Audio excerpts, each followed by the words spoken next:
So hi guys, welcome to Trendy Troop YouTube channel. So second promo வந்துருச்சு. அதில் 2,00,000 ரூபாய்க்கு ரயான் ஓடுறாரு.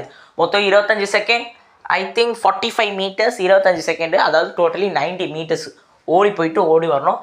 இதுக்கு நம்ம நேற்றே நியூஸ் வந்துச்சு, ரயான் போய் எடுத்துகிட்டு வந்துட்டார் 2,00,000 ரூபாவை.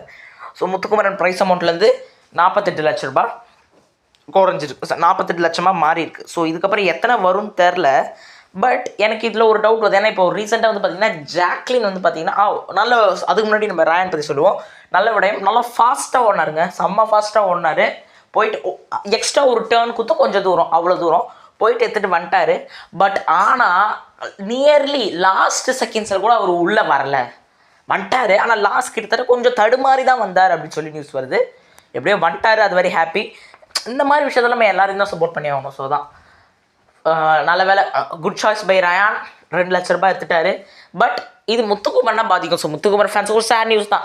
என்னப்பா இது அநியாயமாக இருக்குது, நீங்கள் உங்கள் காசு எடுத்து கொடுங்க, அது என்ன ப்ரைஸ் மணிலேருந்து காசு எடுத்து தரீங்க, அது தவறு அப்படின்னு தான் நான் தோணுது.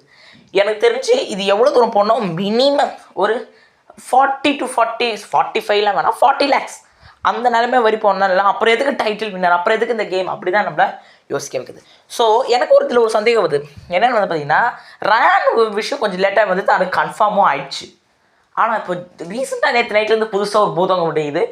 ஜாக்லின் வந்து பணம் எடுக்க ஓடி போய் எலிமினேட் ஆகிட்டாங்க, அவங்களால உள்ளே வர முடியல அப்படின்னு சொல்லி ஒரு நியூஸ் வருது. இது உண்மையா பொய்யா? அடுத்த வீடியோவில் சந்திப்போம், இதை பற்றி தெளிவாக பேசுவோம். Bye guys.